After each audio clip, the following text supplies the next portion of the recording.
Good morning to the media and fellow Gambians and comrades in the struggle. Welcome to the Gala press conference. And my name is Omar Saibo Kamara, and I'm the spokesperson of Gambians Against Looted Asset. We all welcome you all to this press conference this morning. The purpose of this press conference is, if you recall, July 23rd, 2025, Gambians Against Looted Assets staged an anti-corruption protest for the first time in the history of this country. And following this protest, we submitted 5 petitions, 2 to the Office of the President, 1 to the National Assembly, 1 to Gala, 1 to the National Sport Council, with a 90 days of response demand. Following this, all of these institutions have responded before the elapse of the 90 days, which is also unprecedented, that Gambian citizens wrote and petitioned the government and then satellite institutions, and they all responded,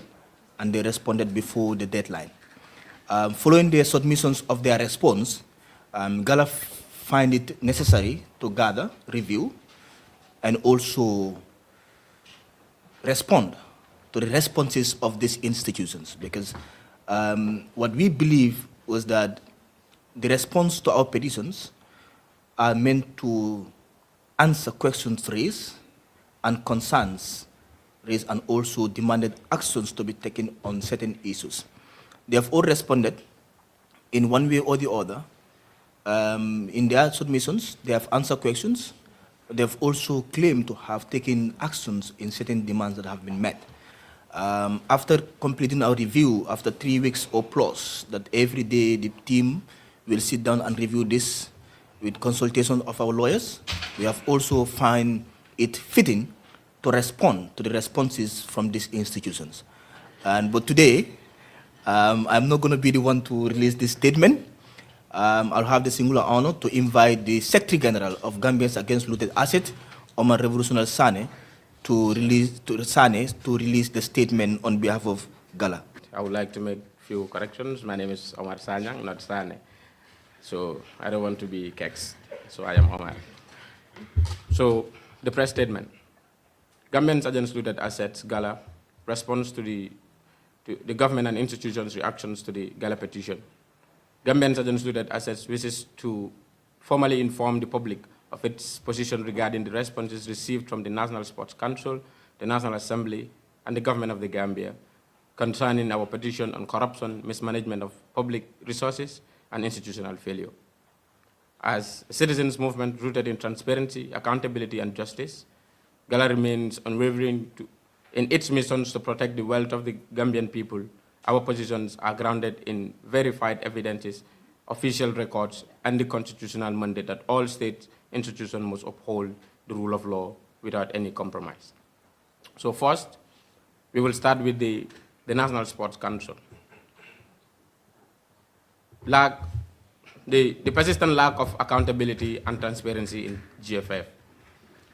The issue raised by Gala regarding the Gambia Football Federation remained unresolved. Transparency is still gradually absent, with no tangible development on the ground to reflect the millions of dollars and foreign funds entrusted to the Federation. However, after reviewing both your responses and the FIFA Forward Global Report 2026 to 2022, 2016 to 2022, several key concerns remained unresolved. The FIFA report confirmed that Gambia received over 11.4 million US dollars, including more than $2 million for infrastructure and $1.5 million for equipment. Also, $1.5 million for administration and governance, $4.2 million for national teams, among others. Allocations. These funds were intended to deliver meaningful improvements in pitches, technicality, centers and competitions, and club support. Yet, after more than 10 years under the Kababade-led council, Kababade-led administration, the actual state of football facilities across the country does not reflect these substantial investments. Most playing grounds remain in poor conditions and no major renovations or new facilities of the scale reported by the FIFA can be observed. The report lists 5 stadium-related projects, 2 playing surfaces, 1 technical center, and 14 pitches,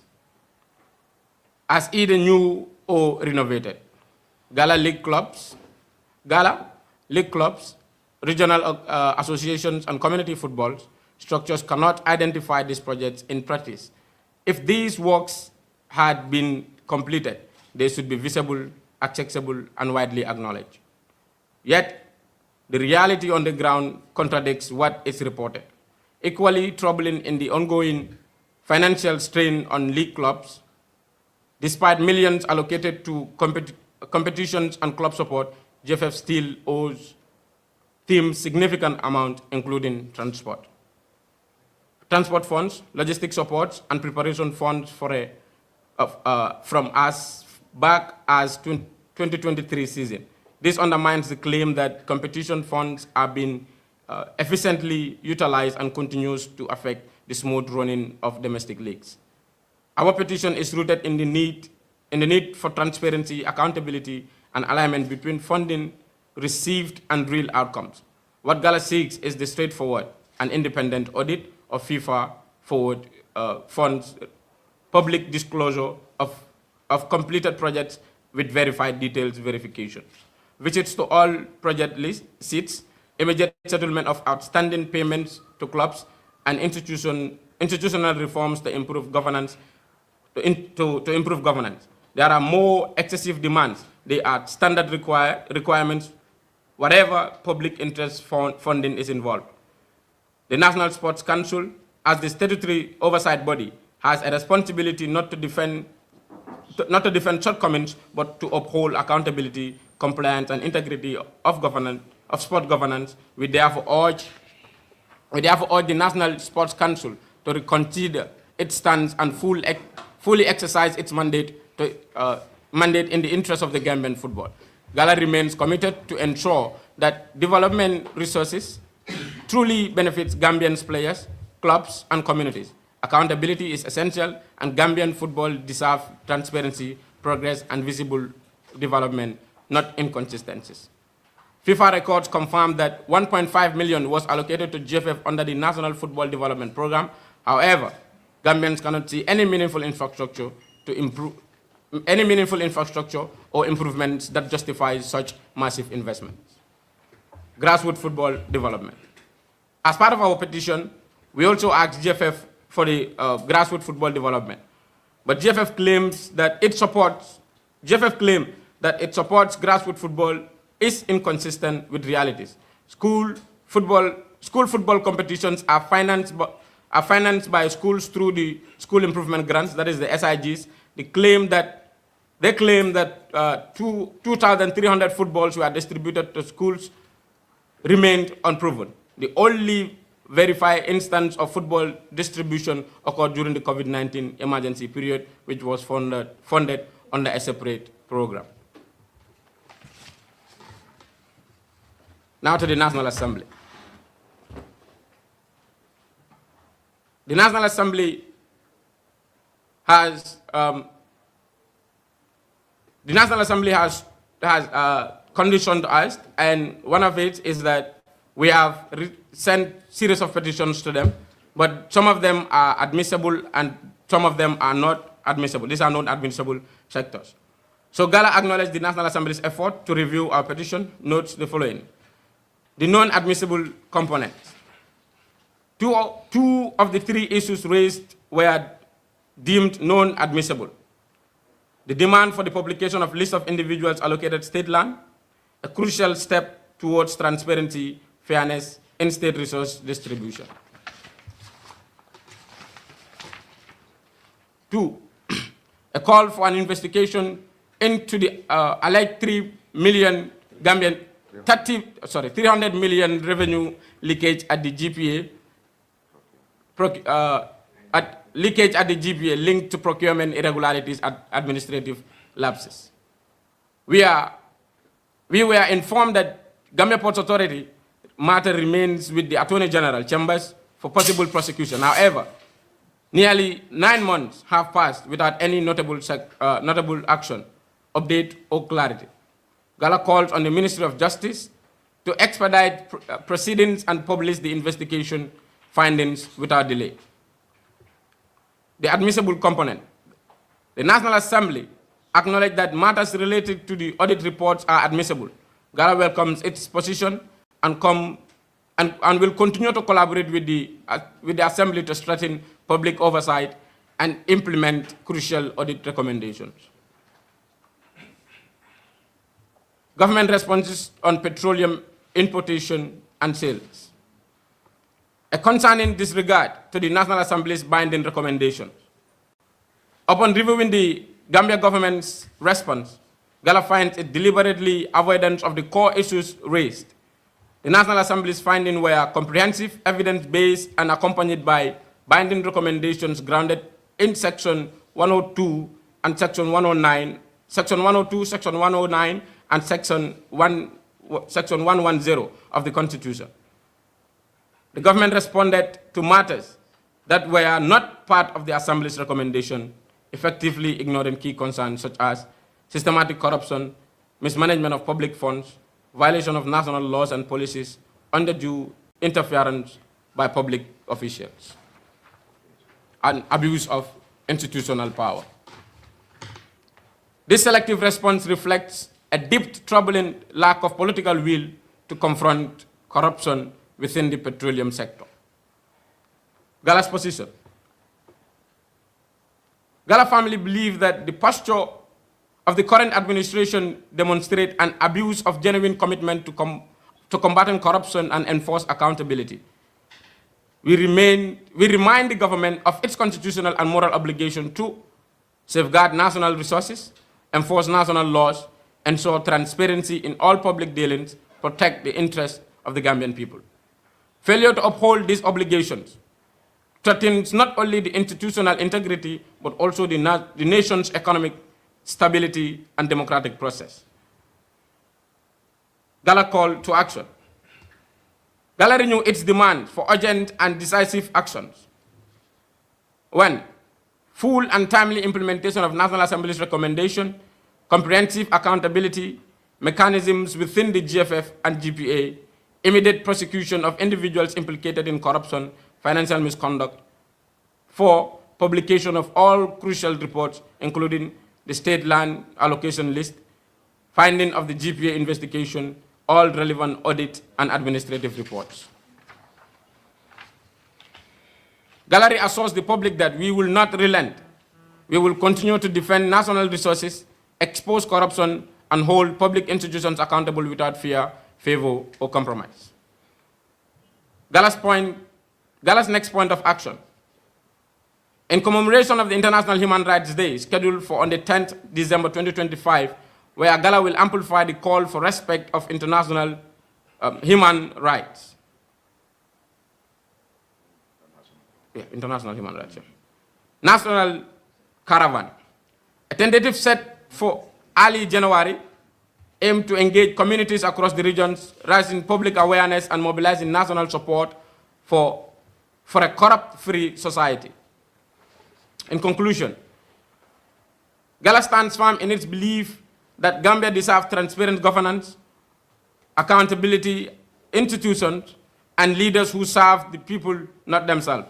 The selective and inadequate responses from the institutions only strengthen our resolve to continue the struggle. Corruption is not a political issue. It is a national crisis. And until the truth is revealed, accountability enforced, and justice delivered, Gala will remain in the front line. We call on all Gambian youths, elders, civil society organizations, and professionals to join in this fight. Together we can build a Gambia where public resources serve the public good, where no individual is above the law. People power, our power. Thank you. Nal hakilo ba kanong Gambian agents looted assets fenne mi alon ka finti tan banko kan do am finti rek ndanko doro ngajale ko tel mo banko dingol let mi alon ko ngakango so do banko kan do ngamol na mutange marande na nafulo la nen na fengol la do la do ko manke fen fenti pour que banko la general welfare nyen ka promote ngaje ko felta in their responsibility and that gave birth to Gala me alon ka kamunta ko institution o me alon ko be jam pour ka corruption o kele disregards to rules and regulations in this country akada ko dola nal hakilo ba kanum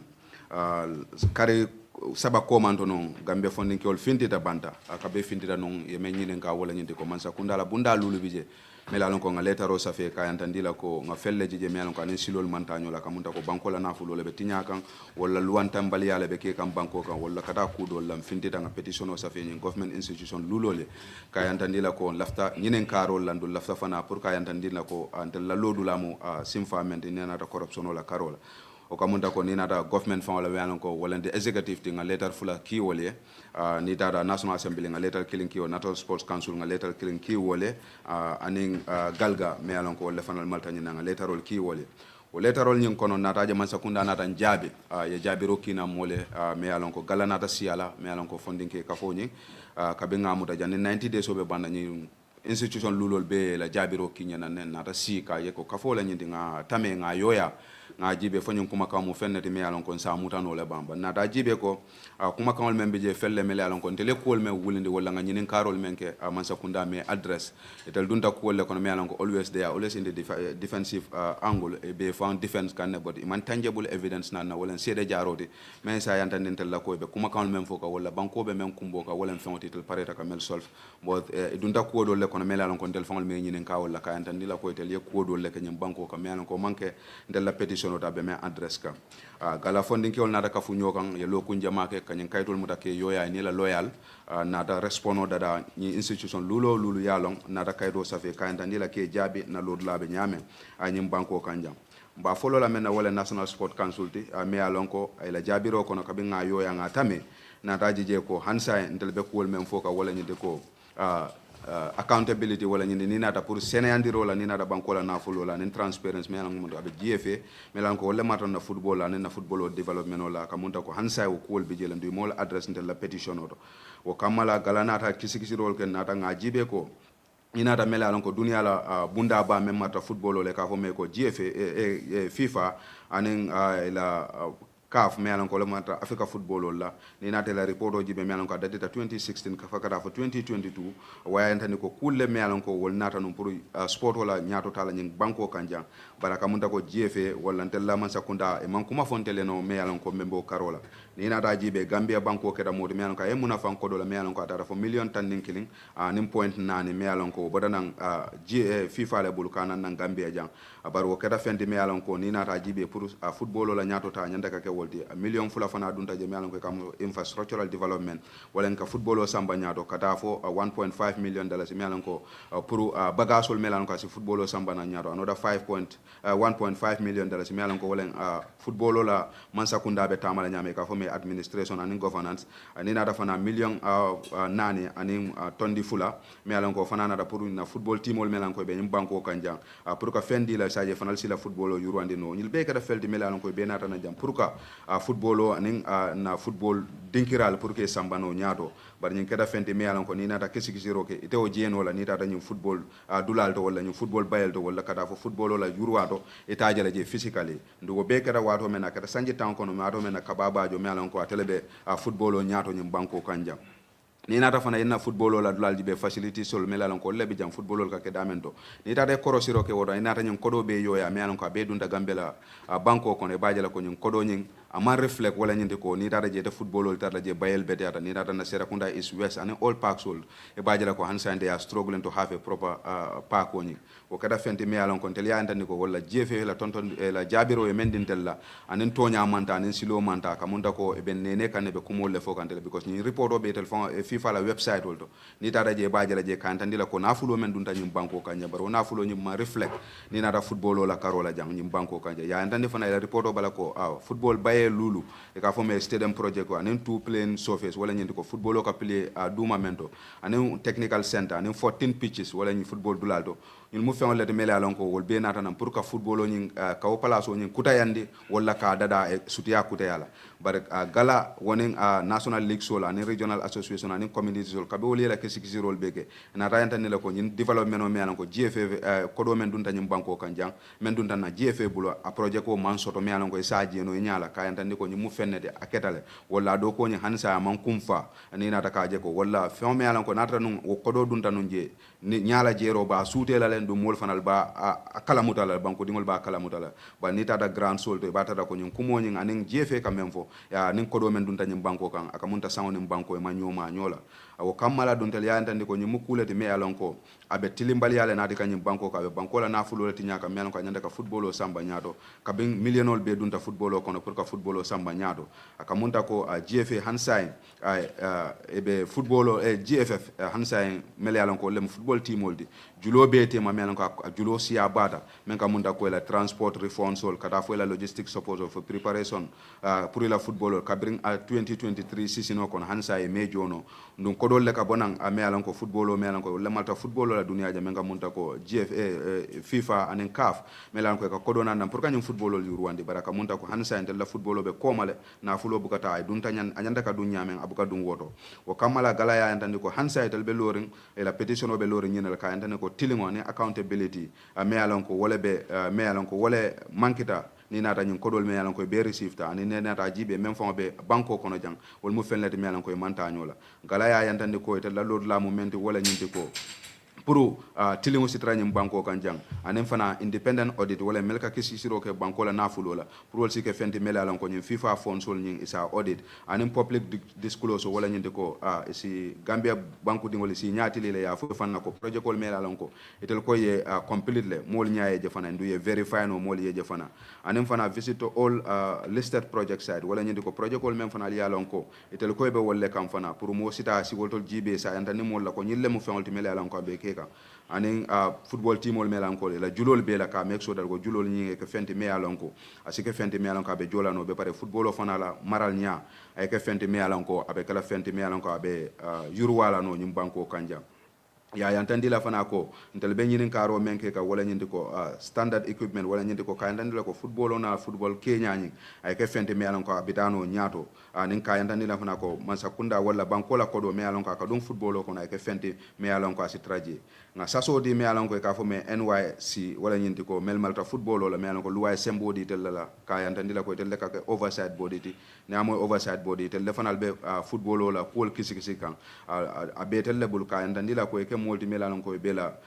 nyanto tala luway sembo mendila wala luway sembo mendila pour ka make sure that ko GFA ke fenti melalon ko be tilin nandum banko la ko do be kala fenti melalon ko be dunne bul kata nen silola ka yantandila ko ya e fonyo ka yantandila ke defend wala ko wala melalon ko make no ye hold ye accountable wala nyinti ko molti melalon ko ye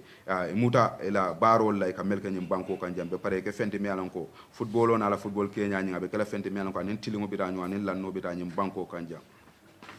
o kamala fana gala kera modi mi alon ko nga fo itel me ko national sport council ka entandila ko itel sike modi mi alon ko antel la nyinen karo lambe men nyinen ka kan yela sembo mande do me alon ko ya dila ya tamandi pour kata football la nyaato ta kanyim banko kan jang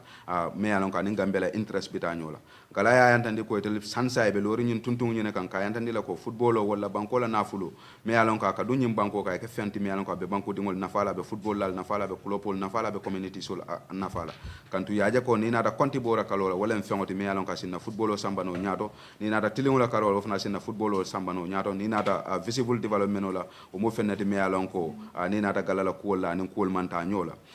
ye me yantani wala nyinde ko ni nata FIFA la record la waya confirm ko ni nata dollar million 1.9 billion dollar 1.9 billion mu fennati me alon ko a lota nun wala nyinde allocate kata football la me alon ko under the national sport development program ba ni nata jibe Gambia mu fennati me alon ko nyamo fengo jeno ni nata development la karola jang fenti je me alon ko nyasa suteno anyim banko kanjang hano be nyim kodo be dunta nyim banko ka ina da fana ila jabirol kono nin gala ya antandila ko ni nata duma football ole ka fo me grassroots football development ola me alon ko ka dati dindul me alon ko be duma nan ya antandi ko tel kada fenti me alon ko ye dabulo ko kono batele bante lakki sikisiro nata me yantandi wala nyinti ko gala italie men fo wala GFF ye men fo ka antandila ko tel dabe duma football ola ko to le mum fenati me alon ko nin to nyamanta nyola ni nata jibe because yero tuntum menka wala nyindi ko ni nata school football o la karola melan ko school competition o nyi ya entandi ko etele dabula o kono la ka school dinniwol karam dinniwol melan ko be duma ke karandi football o la wala ka fangol ke le melan ko anata e ka fo school improvement grant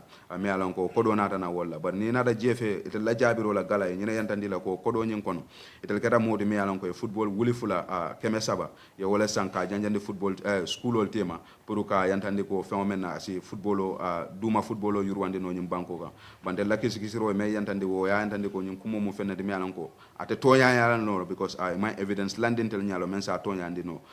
si men ngamen kala mudano wala ngamen verify no na kisikisiro ko no wala nyinte ko tonya football ol janjanta melan ko akeda during wado men covid-19 be ke kanyim banko kanja baro kodo nata nan separately nata phone la melan ko woni nyin kodi do manke kilo de melan ko wala nata pour ka grassroots football yurwande nyim banko kanja o kamala ka andani ko ansa na kumandiro nyimbe lori men kambe lori wala kan ka andandi la ko nyim football o melan ko de le matan na football la tele men nyinen kay ma jabe ndun tem fonyo la ka diamu ndun na jata pour nga finti mbedo ko no be finti la mbedo ko no le par ka andandi la ko nyina mun na jabiro timbe wati dide la ni baro do fana nata petition do fana sa fe melan ko tata na député bungo de ka fo men ko national assembly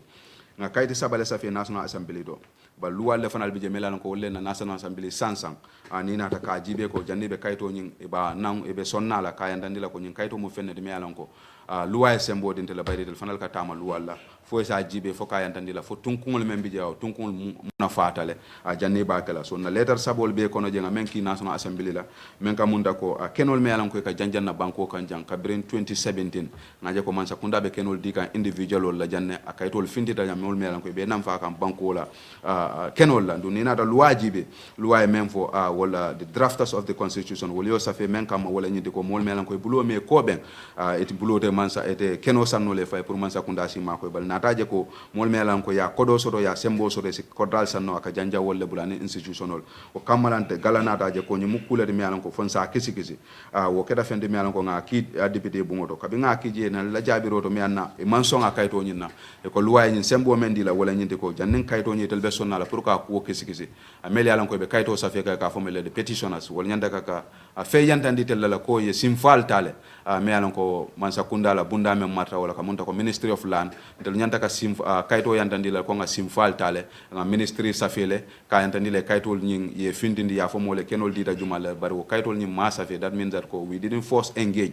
the ministry nyin may engage follow so kamala yenna kayto nyin murundi ka yantandi la ko ama admissible no ni na tela luwa la karola mele député bungo sansan ka yantandi le ben kila pour un simuru bak ngata ngol safe ni ol mansong den wato tel sina ko nyin kisi ndu ketala kunu nga letaro safe nga men samba ministry of lands amad bala office ko nga la secretary traje nga kayto diala ka ndandala ko keno dita ka ben 2017 fokana bitilo la nyim banko ka lafta full list le tolu lano nyin na size mu jolledi adita dunkira jumal to lafta ka lonne pour un salon ko na banko la keno aka janja nyaadi la nyim banko kanjang so kamala anno petition o nyim man accept national assembly bul fo nga nyin simfa dolta na da kayde do safe me yalon ko akeda na fulo me yalon ko tinyata na Gambia Ports Authority ka fo me GPA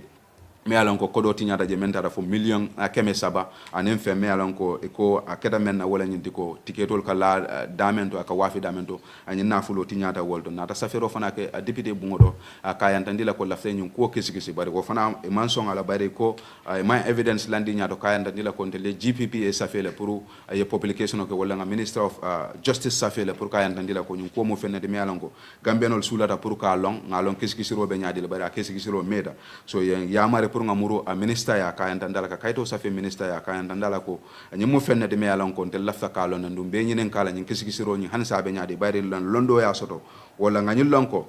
nyin ko police wol ya tala no ya investigate kadi jamala report o safi assemblée de minister ya wa minister ko do ko man ka nyama kayto murundi pour kisikisiro nyi ya yuruwande ina da kisikisiro nyi muda fana ya yuruwande ya kayto murundi nanje pour legal advice for the minister of justice fo be nyi mol prosecute la wala report of indinde investigation nyi menafo ba sa kadi kononto fo membe o kan hansa e mo man fe moje fo minister be nyil prosecute la fo dum sede jaro findi da men jarta ka entende tapale yakere nyi ko konole hansa e mo moy bar kunum fana later on nte fangole asamba Minister of Justice ka dia la record officer la ka entandi la kon sula ta pour nyim kaytol nyi ay finti ngalo minister la lord labe minato fo nyimbe kala multi mele alonko asike fenti mele alonko so na petition o mentada national assembly kilindam male me alonko sofa me alonko is admissible me alonko son talent du pareta pour ka kesi wala dum mo fengoti me alonko na demand nyi même fo men ka munta ko audit reports because ngaje ko mansa kunda la bunda mi alon ko ka fo national audit office e kisi ro kenyum banko kan fengol la mele alon ko munta covid-19 fund kada fo seed a project me alon ko tel nata pour ka musol la project ko juru wanda nin ku jamal mele alon ko kada nyum banko kan petroleum saga nyol ya audit ki je bar kabin audit pareta nyin kaytol nyin they are catching dust mansa kunda man simfa taje ka entandi la ko national assembly la recommendation e même fo ila faka simfa taje o kamalantel gala funding ko ngaje ko nyum fenne de me alon ko banko la nafulo le be tinyaka donc pour tilingo soto jang nyanta ka ko muta ka kenna suloti nga kenna suloti na da député bungo safe ka yantandi la ko lafta pour ñun ko le kisi ka yantandi la ko the full implementation of the recommendations me alon ko mansa kunda na député bungo wala safe me alon ko lebe sirin gambien wala député bungo do bayre mbete sino la député bungo do e ko constituency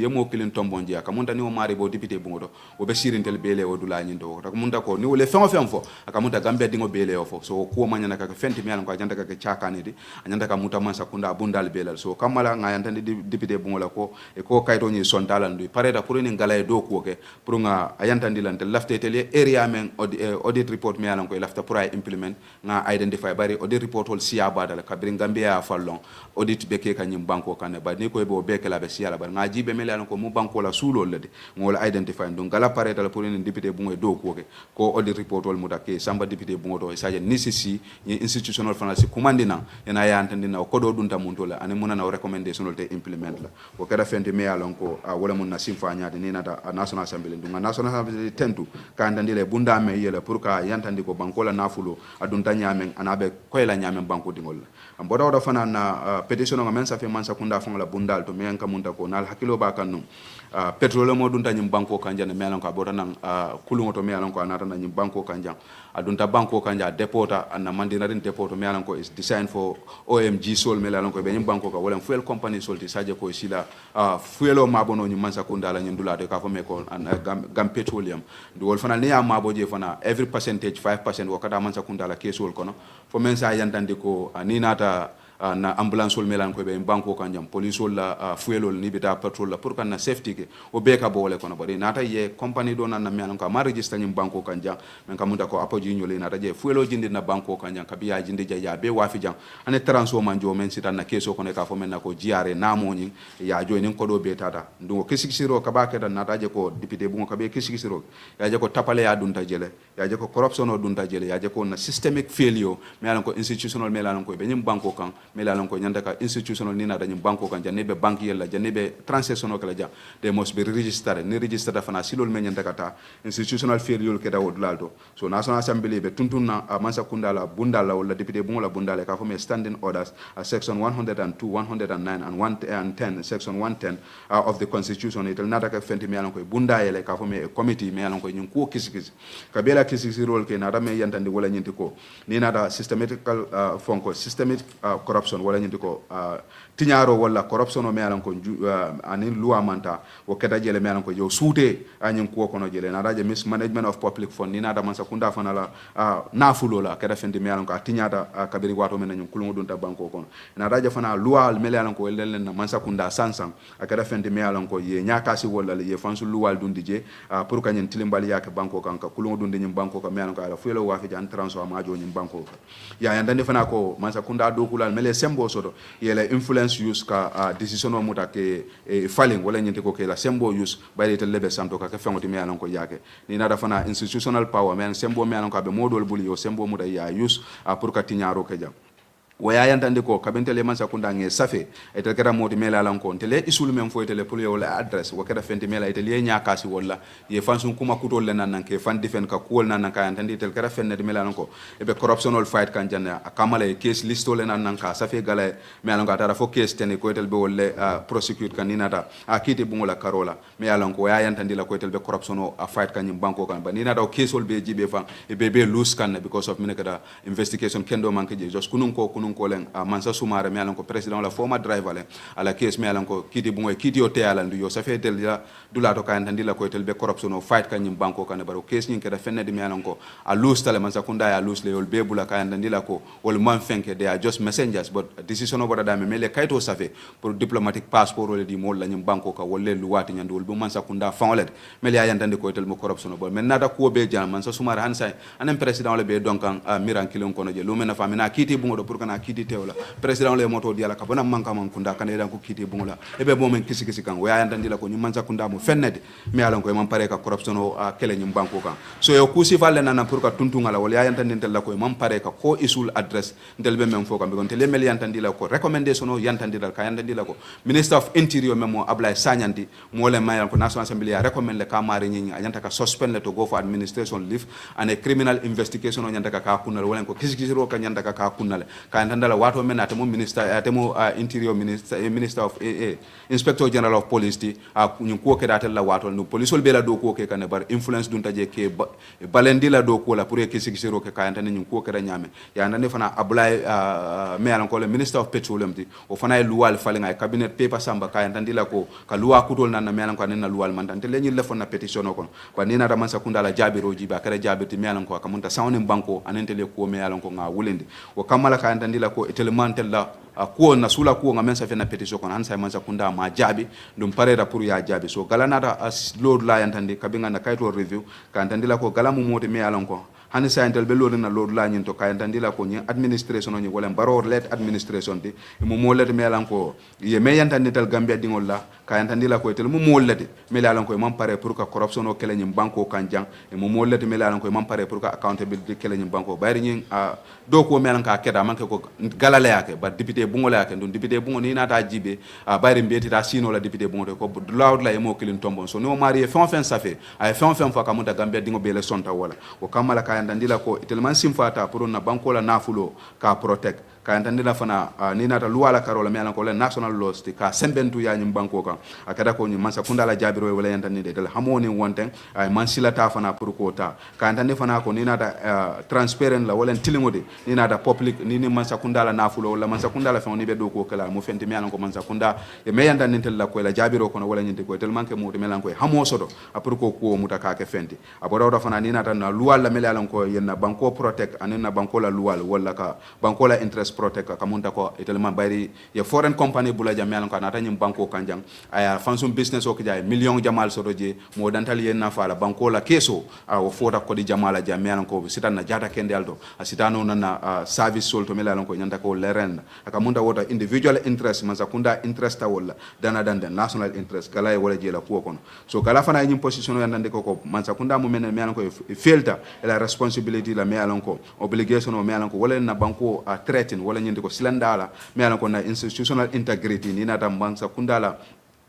tilingola wala ka yantandi la ko ala kumaya nyim banko ka kamunta ko anen banko la nafulo ka fo men economic stability anen democratic process kamunta fengole me alan ko nyim mansa kunda ya nyaka sa belale pour mo dantan la interest la no ngala pareta la pour ka make sure that ko be lord la tala na call for action ka yantandi la ko gala hansay ila kumandiro ya kutayandi ka yantandi ko mansa kunda mu fenne de me alan ko tel pareta pour que kumandi ka yantandi la ko action ota wala nyindi ko full and timely implementation of the National Assembly recommendation wala nyindi ko député bungo sita menna Gambia dingo bestonta menna bayde député be sirin Gambia dingo le jang bestonta menna wala nyindi ko National Assembly ka yantandila ko kisisiro ke nyum ko kono me alan ko Gambia tulam yoro me alan ko yoro sedi National Assembly ya yantandila ka nyanta ka suspend at this material time investigation e kala ko to lafta implement interior minister ka yantandala suspend sa inspector general of police o sa investigate no bayde atele mu wala bosti ndo atara no officer do me adna asi investigate no fata si bo officer de sa inspector general of police sa investigate no be commandiro kala ka yantandila weke fenti me alan ko ay tariya ay ke mbayantandila fana kan accountability mechanism ye traje me alan ko ni nata na football la karola anen kada fo Gambia Port Authority la karola weke fenti me alan ko masakunda be make sure la mechanism in place me alan ko bari ni nata nyin tinyarol be membe ka ke no yakamunta ko leakage le ka ke forging of documents anen ku jamal lafta masakunda ke fenti me alan ko be simfanya tala wala ko kol muta ke stop be pare ka ndandila fana kisikiro me alan ko be minister of justice ya men ka muta Gambia Port Authority la anen any corruption case me alan ko be minister of of justice here lafta immediate prosecution of individuals me lalan ko implicate ka for corruption o me lalan ko be nyim banko kanja do ni ma ke gala pareta pour ka simfa nyata ka make sure that Mansakunda ye moy gambianol la ye gambianol la kumo mo bare Mansakunda la do ko momenti wala ka make sure that ko gambia dingol la kumo e ke fendi me lalan ko e be wala moy la wala nyanta ka kela simfa nyata ka ndandila fana publication of all audit reports sola ni reports sol me lalan ko men ka munda ko Mansakunda la kenol me lalan ko janjanta nyim banko kanja ye di molla mo dantangol la jang fen yalan ko lafta minister of lands ye listo bonde ka ndandila lano land dita mo la jang adita la mun dalila le kamma lano nyin na size mu jollede adita mun tole ani munat na dita la lafta listo e findi the findings of the GPA investigation wo fana GPA me yalan ko même for post na fulo men tinyata ji we ke fendi me yalan ko fana ala findings nyin police le investigation o menke lafta pour ay findi na nyim banko kam pour mbeyaje mbeya kala muda akeda nyaadi le ko di jolle duntaje jumal le tilimbali ake ka banko fondi na fulo la lafta o listo fana e findina ka ndandila fana ko all relevant audits and administration reports ka antandila fana audit reports sol melan ko kada nyim banko ko melan ko banko la nafulo tinyata je lafta fana o ke fenti melan ko be fenti la gambia dingo be nyaato be sa suute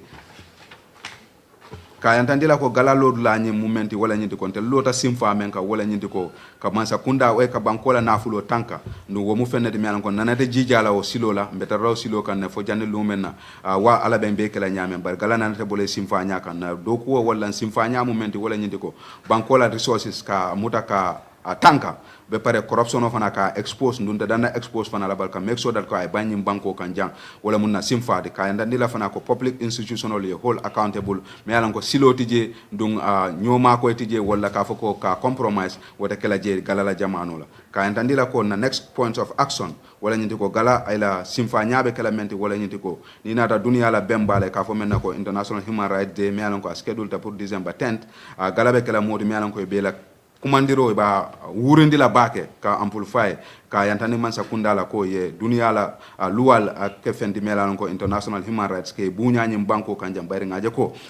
kulle melalon ko banko la human rights sol melalon ko citizen sol nyanta ka me exercise ka ke fendi melalon ko Mansakunda ka singolo kan kam balen na nyantola luway sembo mendin na benna kumandiro mba kutandila ka yantande ko fembe kala abe kala fendi melalon ko mbe kumandiro kala na simfa fulan jambe kala mendi gala pareta pour ka banko be murumuru ka fo men national converge national caravan pour ka Gambia tonko nano be yaay save region sol la pour ne Gambia funding kewle diam ka yantandi la ko gala lota simfa men ka wala nyinti ko ka Mansakunda hold accountable ka yantandi la ko Mansakunda e ke fendi me alon ko be kala banko dingol taleti me alon ko be do ko kala be banko dingol le muna fana be kala banko dingol la nyato talde bare chapter 1 of our constitution way wala fo ko Mansakunda yasindi nyim banko kan ala do ko manke fendi just to promote the general welfare of its citizens and if he fails to do that, that government is not fit to govern gala fana be continue la ko le yantandi banko dingol la ka yantandi la ko nyina munna simfaldi pour mbe ndabula gala kono saja watu nim fintita ta kala just banjun janti bara be kala Gambia be la fintole di kayantandi la ko Mansakunda be kala fennede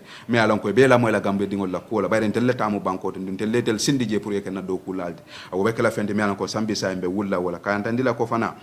hamomu nyinti melan ko January nyol ma fon la ka banko dingol mutake karandi fana kan tandi la ko mena mutel la hakoti banko kan jang ni beben hakilol kafula nyoka barentel ma belon ba ni del ni kafuda nyoka sidan kachata sikembe silo soto la melan ko be Gambia kala banko di melan ko corruption o be kala fenti melan ko be kala tari kolti nyim banko kan jang ka kumo kumfa mba entande la ko gala mu fenne de melan ko antel hansa na lo la nyin wala nyinti ko pour ka Gambia ka ke banko di melan ko be kala banko di melan ko be tilin nandu be kala banko di melan ko be Senegal fente jakasila abe kala accountable government de me alon ko abe Senegal banku dingol la ka entandi la Mansakunda be dunna ko ku kono banku dingol be kala fenti me alon ko wolle be kala kodi me alon ko ba lonna do fente ma bolé la ka entandi la fana ko na leader sol nyanta ka mollati mele alon ko ay be banku dingol la safla bara manke ko be fawol la safla no gala fana be continue la ko ke fo ba Mansakunda ya lonko etel montel la doku la lati manke king and the queens above us me alon ko etel be kala mollati bari tel la modi me alon ko tel len symbole kafu nyoka ngadi nyi molla wala kada mo sembe ti balti jandu sembo nyi o botantel le balandu ba mexo la ko no sembo nyi nga exercise ndun gala fana ni Gambia dingol be kafula nyokan ka nyo karandi ka nyo londi a pour se o sembo suute ka lon ko sembo mon telle tade ka ndandila fana ko be Mansakunda ko man la ka ndandila ko ba kada la pour silol sitano Mansakunda si danku banko dingol la wato wati e commandiro ke do be kala fenne de melan ko be continue la fo Mansakunda ya suute ko tel banko dingol le tamu nyi banko ka ndandila ko corruption o mu fenne de melan ko manke polon ka corruption o kele nyi banko banko kan amanke political party kuti Gambia no nyanta ka sutele nim fintita pour ka corruption o kele aka munta ko be Gambia bela kele because corruption o la katina mol ka fa sale role kan because government failed to provide ambulance ol melan ko ni mol sasa de si bondino remote village soldo ke sambana je corruption o la katina ko ni tata leptano do e buka boro soto no je kade ka ja pharmacie ngol to because mine kada kodo me nyanta ka dum pour ka boro sangale wala katina ko abuka dum no je akata ka finta kada individual pocket corruption o la katina na karambu hansa am bete ano tabulol buka soto no wodo corruption o manke political kuti amu banku kelo le de wodo ka Gambia no be kumandi ka yanda ndila nyimu kelo le de me alan ko bele tamade ndu be si kafu galama ka make so daga Gambia so do me alan ko abe kala tilim bankol de abe kala loi bankol ta kala loi tam banko de jang ndu ngala be tarra nyaato le wato wati ni wo kele sifa kumata momo ya kumandi fana alon ko ebe gala jela nyaato le ka make so dat ko nyim banko ke banko de me alan ko justice level lo la nyim banko ka accountability level lo la nyim banko ka ndu corruption be kala fendi me alan ko abe kala tari ko de nyim banko kanja o kamala nga Gambia no funding ke ol be kumandi civil society sol professional ka kafu ma nyin kelo nyin na ka Gambia londi Gambia me alan ko besin siso kosi nga yandande ko nyira mun na banko de na nafudo e tanka na resource e tanka good governance ke nyim banko kan jang nga yandande fana ko mo kunkili na dektar la loi santo bar mbebe tar la loi dumale ka yandande la ko sembo mu Gambia no letade sembo mun tel letade ala baraka tay nak ñu ngi oté fi pour tontu suñ pétition yuñ defoon on the 23rd July Gala gennon nañ demonstrate si Westfield atami ñu binda yena bunta government gaay na respond nañ Gala tamit tok nañ juróomi fan yu jala review response yépp ak tay dañuy ñëw pour tontu response yoyu force yun bindo mo nekkon National Sport Council time buñ bindé gaay nak gaay respond nañ ñu ngi bindé gaay pour GFF nuñ dé doxalé ak luñ dé laba ci xaliss National Sport Council na respond nañ Gala tamit togaat respond National Sport Council lu ci njëkkee mooy accountability amul ci GFF waaye National Sport Council luñ respond ak Gala fuñ taxaw dafa awa uute ndaxte soo xoolee Gala luñ bindoon moo nekkoon GFF seen lack of accountability transparency ak nuñ dee doxalee méngoowut nuñ war a doxalee soo xoolee development GFF dañ dee am xaalis waaye duñ dee provide any meaningful development pour Gambian yi gis ko seen boti time bu Gala review lii yëpp nag lii moo nekkoon suñ response force moo nekkoon FIFA ñoo xamante ne ñoo fi toogal football ci àdduna bi yëpp wone nañ ne jox nañ lii di GFF lu ëppa $11 million mooy $11 million US dollar loolu nag suñ ko doon càmbar mooy 2 million ñaari million dañ ko waroon a def pour tabax fii ay park foo xamante ne ndaw yi dañuy dem football ak beneen bi jënda ay materials 1.5 million US dollar pour materials yoo xamante ne dañ ko dee aajo suñuy def suñ football activities yi o ndaw yoo xamante ne dañ involve si football ak benn million ak lu xaaj US dollar pour loo xamante ne GFF dañ ko war a jël dépense ko nuñ dee ronee seen governance o nuñ war a ronee football si biir réew mi fii ak beneen 2 million ak xaaj foo boo xamante ne national team bi lañ ko war a jagleel pour suñuy football yi outside the country waaye duñ dee play home games amuñ stadium ba léegi and ak leneen waaye soo xoolee bu baax lu gaay nekka lu FIFA report ak lu nekka ci ground bi dañ awa uute comme suba ak bëj ak guddi cause park suñu wax kenn du fi dee gis park yu ñu xamee yooyu yëpp dañ màgget and there is no new park boo xamante ne GFF construct nañ ko boo xamante ne nit yi danañ ko mën a gis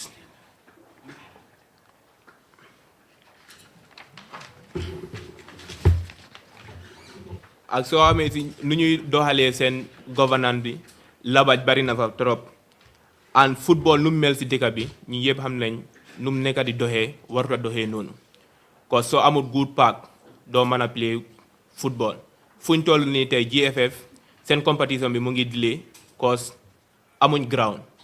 ñu amee ground yi ñu ngi seen nawetaan bi so GFF dañ war a pousse seen di national league ba ñooñu pare seen ground bi su nekkoon xaalis bu FIFA yónnee woon gars yi defoon nañ ko lu ñu ko waroon a defee time bi league bi start na bu yàgga ak ñu bari dañ fi doon njëriñoo waaye benn tey kenn mënut a gis loolu unless gars yi woññu ko ak tamit gars yi dañ waxoon yenn park yu fi nekka gars yi danañ ko renovate waaye ba léegi foog naa it was only Brikama de foog naa boobu tamit it was partial renovation bu gars yi def ak Banjul te tey soo demee Banjul KG5 mini stadium is not playable kenn mënu fa play football so loolu yëpp ay concern la yoo xamante ne mu ngi si GFF report bi nag wane na 5 stadium lañ waroon a def ak ñaari playing surface ak benn technical center and 14 pitches loolu la FIFA wone seen report but up to date loolu kenn mënul koo gis si biir réew mi unless GFF woon ñu ko ñu mën a confirm loolu but as of now loolu kenn mënul koo gis fii soo ñëwee suñu league football si ak regional association bi ak community football si ba léegi maybe regional league bi startagut so meaning football daal nekkul di happen si national league bi ba léegi lu ko waral moo nekk amuñ parks yuñ nekk di play ba léegi so structure yi nag benn tey kenn mënu ko identify and kenn mënut a confirm ne whether project yooyu they are completed wala guys start nañ di ko liggéey ba léegi lu gën a troubling nag moo nekk financial strain on league clubs ndax GFF ba léegi ñu ngi yore depuis 2023 ñu ngi yore ay yenn club ci national league bi they are logistic refunds or funds yoo xamante ne dañ leen war a jox club bi ba léegi ñooñu jotaguñ ko te xaalis ba mu ngi fa woon now lii nag wone na ne GFF corruption mu ngi fa bari te National Sport Council luñ nekk di respond méngoowut ak Gala luñ laajte woon Gala nag seen taxaw mooy GFF dañ war a verify lii woon ñu park yuñ bill ak xaalis boo xamante ne dañ ko seen fuñ ko dugal ak nuñ ko dépensé all should be clear on our stance National Sports Council nag ñoo xamante ne ñoo fi toogal ñoo war a càmbar mbiri sport si biir réew mi ni gars yi ñu ngi am oversized function yoo xamante ne dañ war a jubal lu ñuy ronee sport and including football si biir réew mi so ñu ngi ooj gars yi càmbar lu nekk di GFF dan tontu bu ñu gars yi jox fii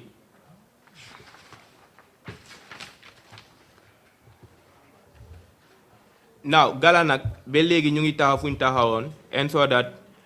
xaalis boo xamante ne yëpp dafa dugga si réew mi ñu càmbar ko fu ñu ko war a dugalee ak lu muy bénéfité ba bépp ba doomi Gambian si mbiri football or any other meaningful development dafa war a jub méngoo ak sarta ak luwa yu fi réew mi tegal ndaxte soo gisee jubal dafa essentiel and football dafa deserve loo xamante ne dafa jub dafa war a dem si kanam and nit yi yëpp dañ war a gis development yu nekk di xew si biir football si biir réew mi dan just wax ñu lii moo nekk di xew but soo demee doo ko mën a gisal sa boppa or any other Gambian du mën a gis those development ndax soo xoolee FIFA lu nekk di report mooy ne 1.9 million dollars was dañ ko jox ñii di GFF under the football development funds or program but benn tey there is no meaningful infrastructure or parks yoo xamante ne they are standard pour ñu man si play so compare si other countries like Mauritania or other countries ñooñu seen FIFA money bi gars yi dañ ko dee use in the right direction pour mu njëriñ béppi doomi foofu but soo ñëwee fii is the direct opposite of that soo ñëwee tamit si wàllu grassroots football mooy football yi xale yi ñu dee yëngu si wàllu tàggat yaram fii réew mi GFF dañ wonee ne gars yi dañ nekk di support grassroots football waaye soo xoolee school football in particular GFF waa ñoo ko dee organise but nekkuñ di support grassroots football soo xoolee school si ñoo dee dépense seen all football su ñuy dem play ji this senior secondary school sport sometimes sax def dee over difficult ndax teams yi dañ dee schools yi dañ dee dem de organize extracurriculum activities or sports events yoo xamante ne they can generate fund pour guys supporting sport team bi yeneen schools yi daal dañ dee withdraw cause the SIG or school improvement grant bi is not enough the more yaa ngee dem si competition bi mu ngee gën a jafe noo koy dépassé cause there is no support from GFF schools yi ñoo ko dee dépassal seen boppa so beneen response bu Gala tegal moo nekkoon National Assembly gara bindoon na National Assembly ñetti pétition lañ fa bindoon waaye ñaar yi la National Assembly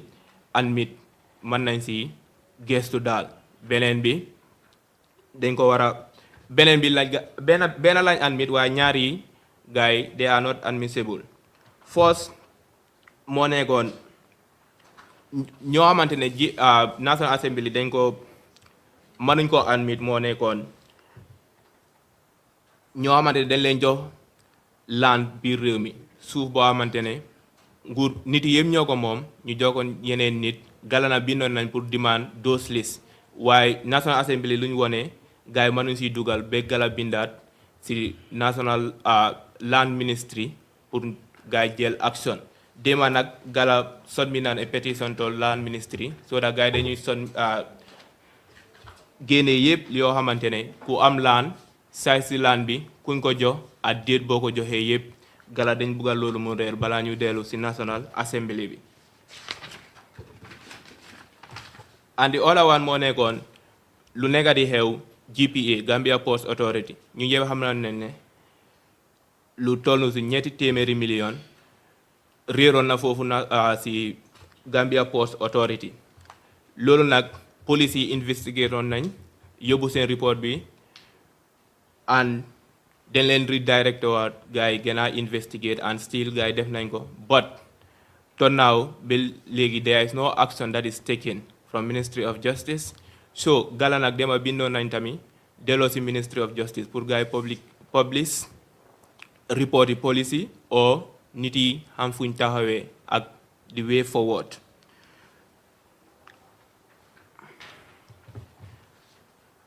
Gala nag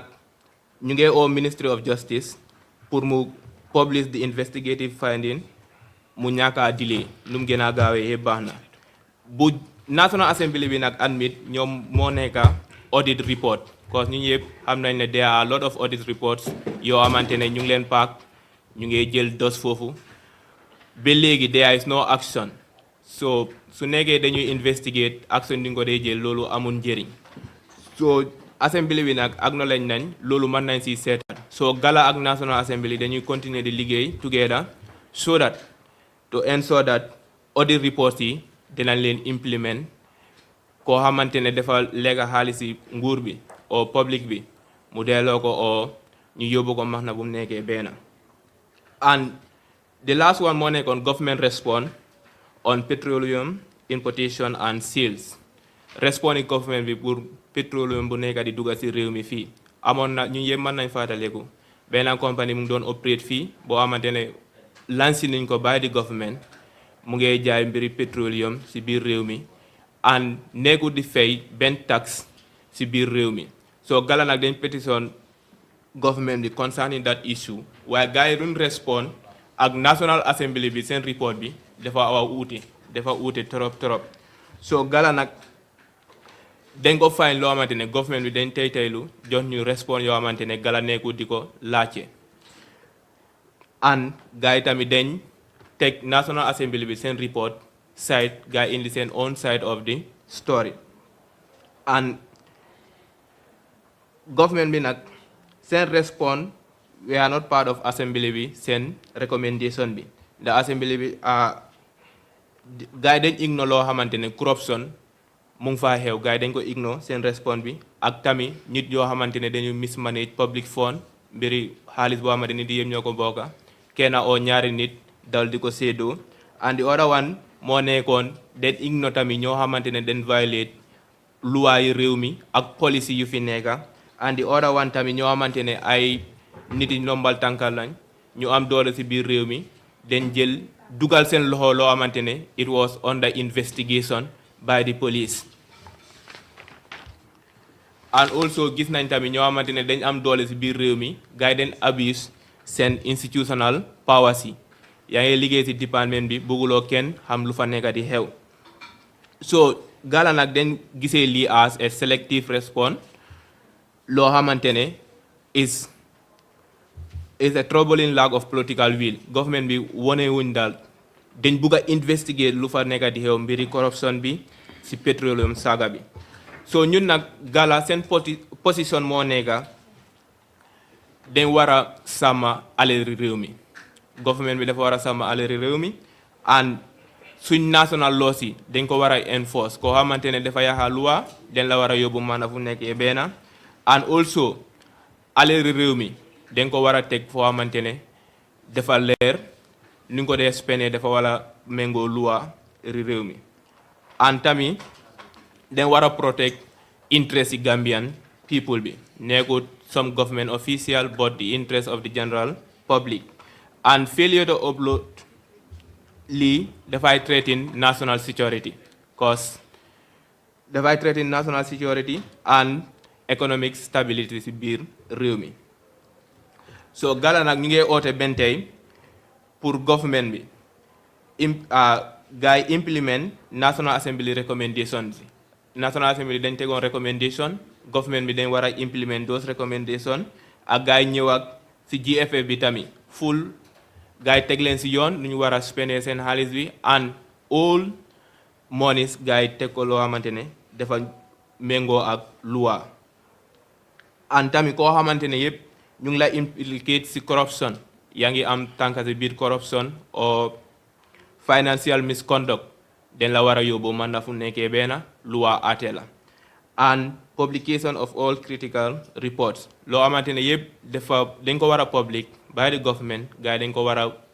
génnee pour nit yi mën koo riit xam lu nekk di xew loolu nag bokk na si land allocation si comme land luñ joxe kan moo am land foo ko amee ak fan nga ko amee and the other one moo nekk GPA seen finding bi also should be investigated and all relevant audit report yu fi xew yëpp dañ leen war a càmbaraat tamit now Gala nag seen next point of action si luñ jublu moo nekk dañ fas yéene celebrate national human right moo nekk aka ak yelleefi doomi aadama loolu nag mu ngi xewee 10 December la muy xew Gala dañu oote nit yi yëpp dajoo ñu waxtaane mbiri human right spécially fii si Gambia fii suñ fa jaalee nag Gala at bu ñëw incha allah gars yi dañuy dem caravane dañuy dem si nit yi yëpp all regions in the Gambia pour waxtaan ak nit yi on the way forward especially mbiri corruption ñu ngi koy faytee ñu xam ne réew mi ñu yëpp ñoo ko si bokka nekkut ay ñaari nit oo ñeenti nit ñooy use public funds bàyyi yeneen yi si biir ak wone Gambian yi nag ñoo war a teg seen njiit yi si kanam ndaxte yéen a teg gaay foofu nekkut gaay ñoo leen fa teg waaye yéen a teg gaay foofu so caravane bi nag dafay happen first or second week of January 2026 so fu may daanele rek mooy Gala bente ñu ngi taxaw fuñ taxaw pour xeex corruption si biir réew mi transparency and accountability dañuy continuer time bi su jotee pour ñu génnaa si mbedda bi dañuy génnaa si mbedda bi duñ si xool kenn oo boti kenn lii yëpp nag ngir lu yóbbu réew mi si kanam la and the way forward for the Gambian people so ñu ngi oo bépp civil organisation bu nekk si biir réew mi bépp mbag xale ñu join Gala si this fight of corruption ba ñoo xamante ne dañu am a corrupt free society foo xamante ne njiit yi dañ fay toogal Gambian people si def lu Gambian people si wan jërë ngeen jëf. Edward Francis Small Center for Rights and Justice. This is just to show solidarity with Ghana in their response to the pertinent petitions they submitted to a number of government institutions. As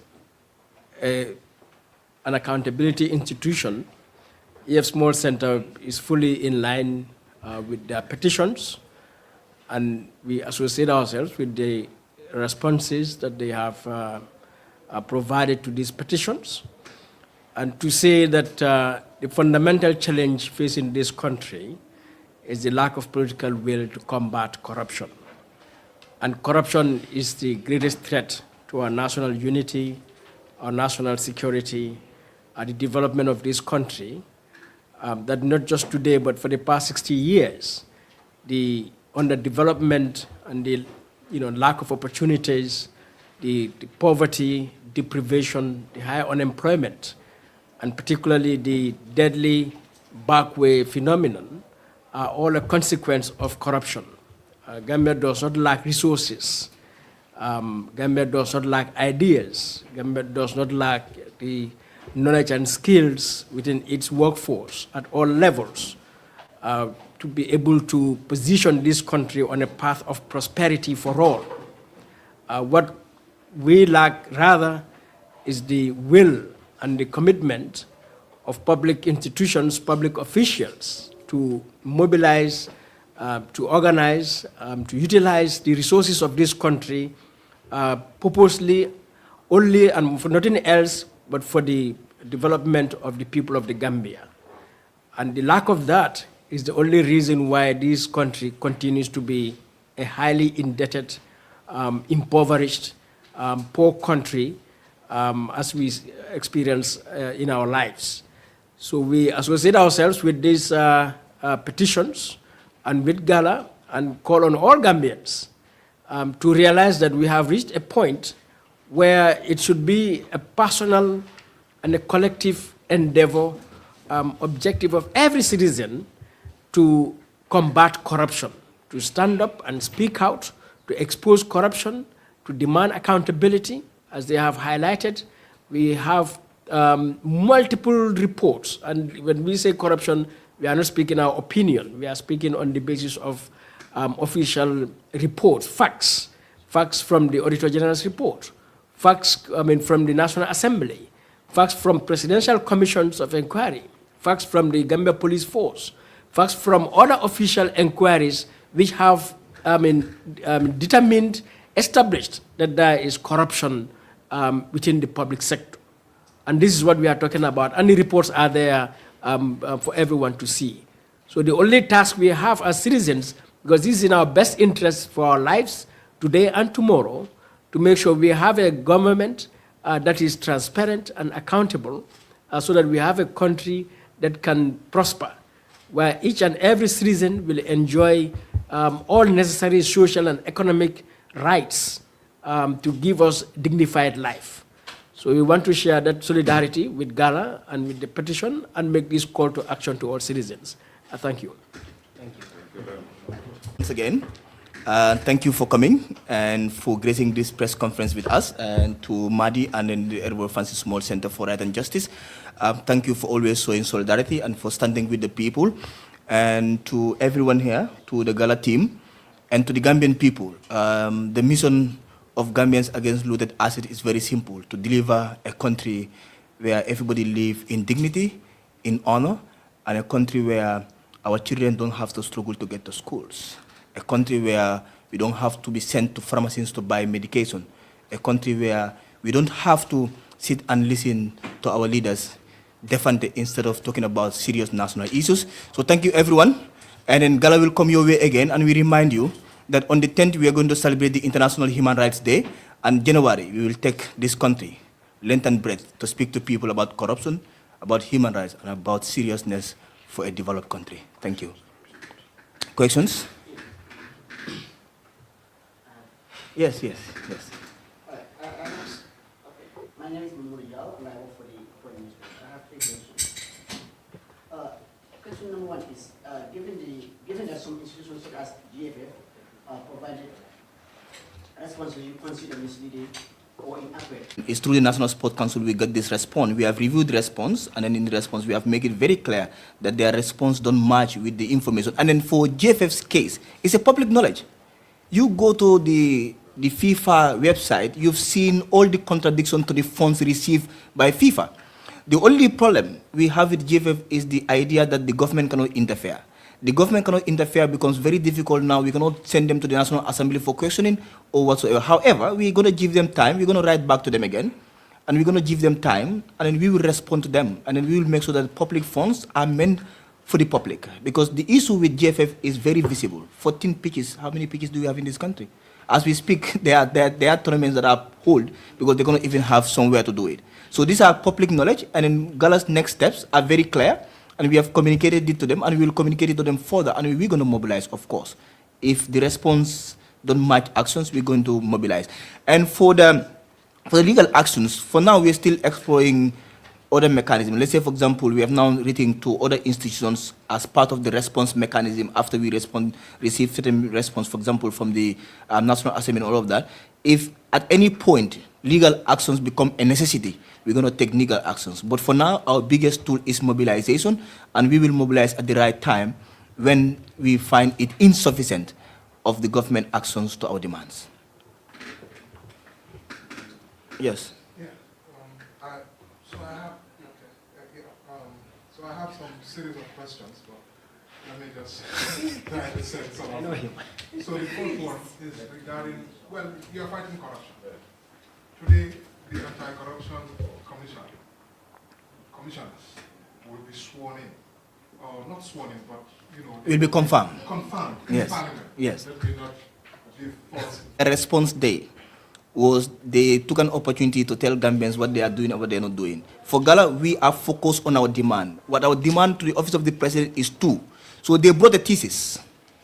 right? And then we don't look at the other things that they have done. We are focused on two petitions we sent to the office of the president, the AKI issue and the petroleum. And if you look at our response, those are the ones we are responding to. We are not going to get distracted with other issues that they raised that we are not even aware of and we don't even know what's happening. So if you look at the bulkness of their response, they brought a lot of dimensional issues. First, we are focused on the petroleum and the KAI, and we have responded that here, and we have said the next action will follow. For the Anti-Corruption Commission, of course, we have been following the nomination of 3 commissioners, and we will allow the due process to continue to National Assembly to confirm. And the only disappointment we just saw it today that a citizen of this country, have demanded for the list of all those who have applied, so that there is that access to information, so that we understand why these 3 people have been torn down, have been rejected. I think Watson Gambia have just published that. But they are all citizens of this country, and they have applied, and then they're the ones that have been sent to the National Assembly for confirmation. We're going to continue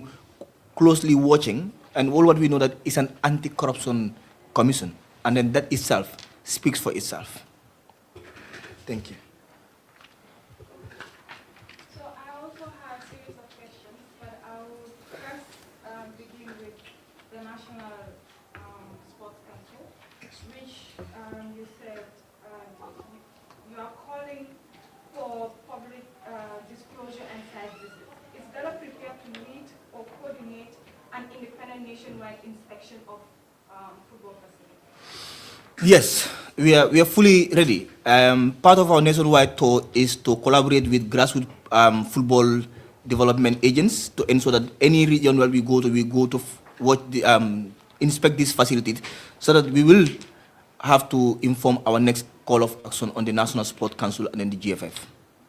Okay, so this one is with regards to the National Assembly, which,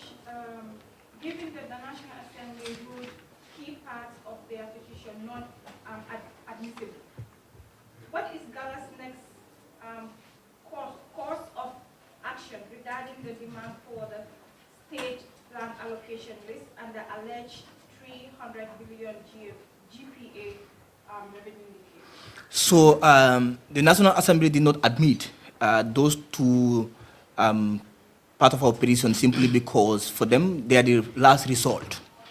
We are supposed to engage them directly, and then we have already done that. We have already taken actions. Letters have been delivered to the AG Chambers and the Ministry of Justice, and also a letter has been dropped to the Ministry of Lands and Local Governments. And then we will go back to the National Assembly. The National Assembly is waiting for us to exhaust those mechanisms, and then after that we'll go back to the National Assembly, and then we'll continue to follow to make sure that every land allocated, because the land issue have been ignored for a long time. I remembered in September 12, 2024,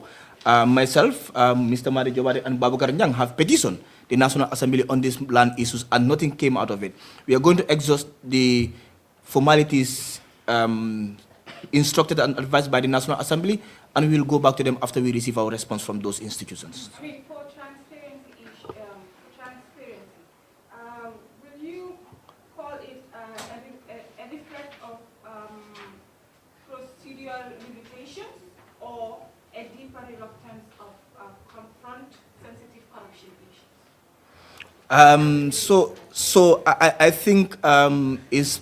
procedural issues. The National Assembly have a law, like we said it when we were doing that. There are things that are admissible, and there are things that are not at a particular time. So we had National Assembly is very willing to sit. I think they have sat with us physically, and we discussed some of these issues, and they're willing to admit, but the procedures have to be exhausted. So I think it's a procedural issue that needs to be fixed. Yes. If there is any other question, it has been a long. Yes, we have lots of questions for you. Okay, I will take 2 more from you, just 2 more. And if any other person doesn't have a question, we'll close. Okay, one of them, the question I have to ask is, obviously, Gala's protest has led to engaging Gambians at that spot, and if something come up that worth taking the streets, we will call that meeting off and we will take the streets. If we are on a nationwide tour and we are in Basse,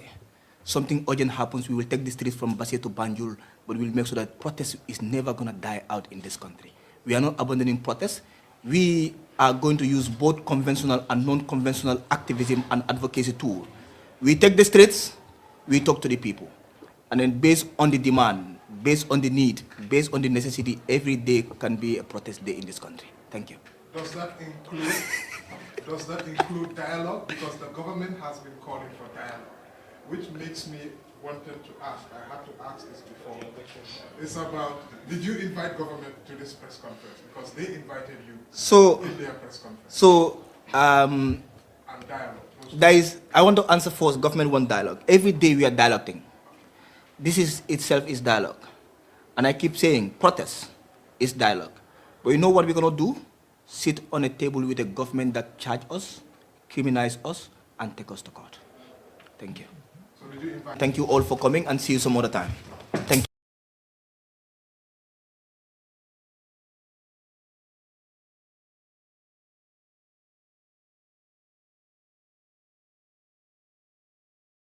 Gambian Talents TV. Gambian Talents TV. Promotion, population, promoting our culture, promoting our tradition.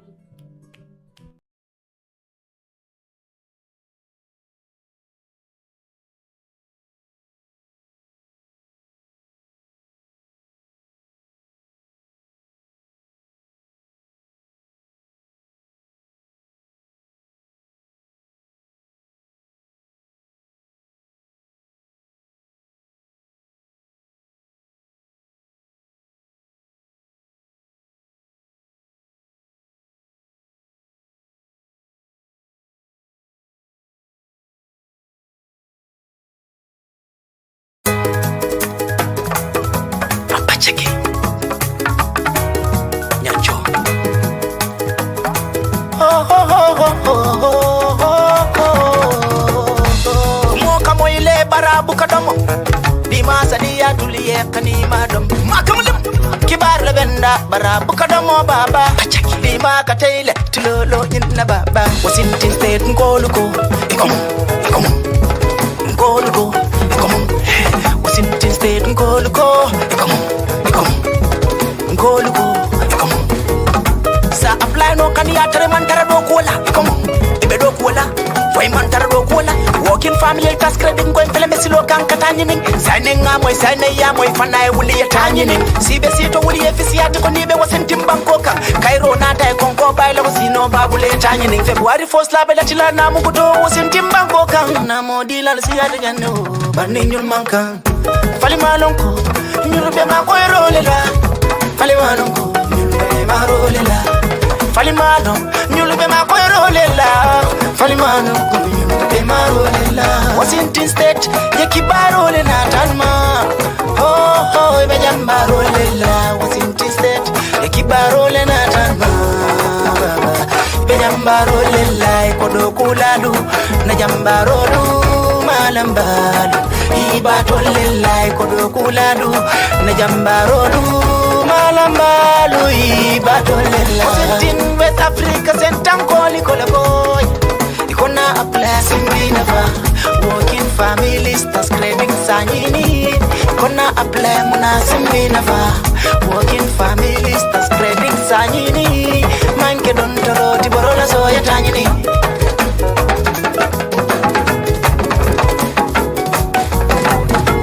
Kila no sign sign yena mo kani sign sign miliardo ku 2022 wala baso kala sign sign hani dora kirinde do kungoza za ta sign sign manza kundala na mo bunda sartol dundile sign sign ikonga nanga dundi juna famfana sa soto sign sign uliye katoke kwisa soto jan sign sign local na mo kani bunda wasintim banko na se fo nyurubela sontala sign sign this one is fine fine nindo di wondo man killing ko man sakundala federal government nindo na sign sign this one is fine fine Timani, ni la sarto timani, timani, ni la sarto timani. Sa soto keno, minka nyanta dola, wuli kilinge me fulola, ba timani, timani, ni la sarto timani, timani. Sa soto keno, minka nyanta dola, wuli kilinge me fulola, ba timani. Ma come on.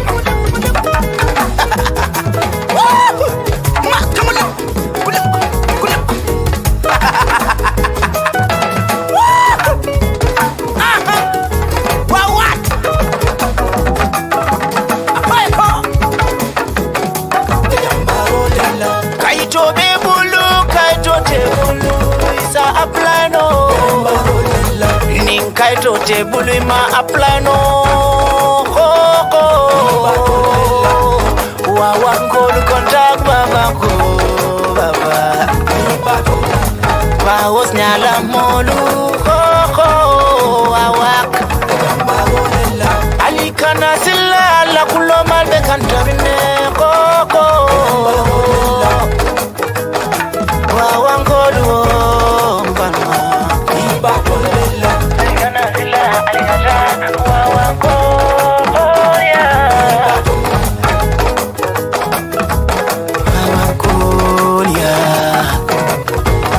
Washington State ye kibaro le natalma ho ho be jambaro le la Washington State ye kibaro le natalma be jambaro le la kodo kulalu na jambaro du malambalu ibato le la kodo kulalu na jambaro du malambalu ibato le la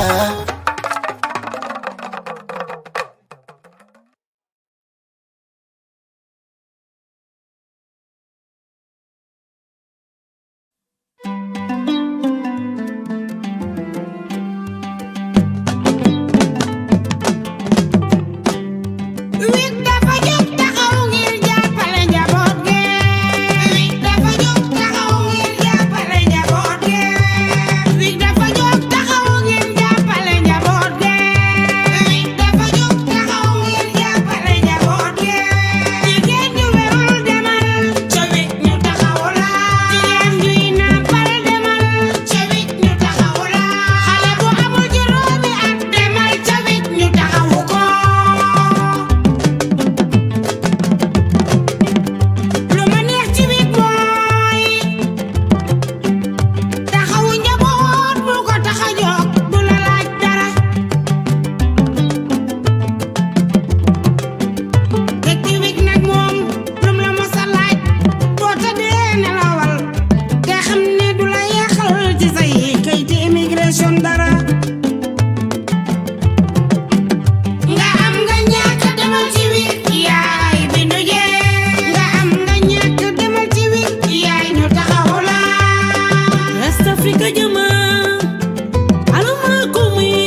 Immigration information janjandila Auto wiglodula don komayata Wikulitale kadimbalu makoi Wikulitale kadimbalu makoi Wikulitale kadimbalu makoi Wikulitale kadimbalu makoi Musukono mal aliwu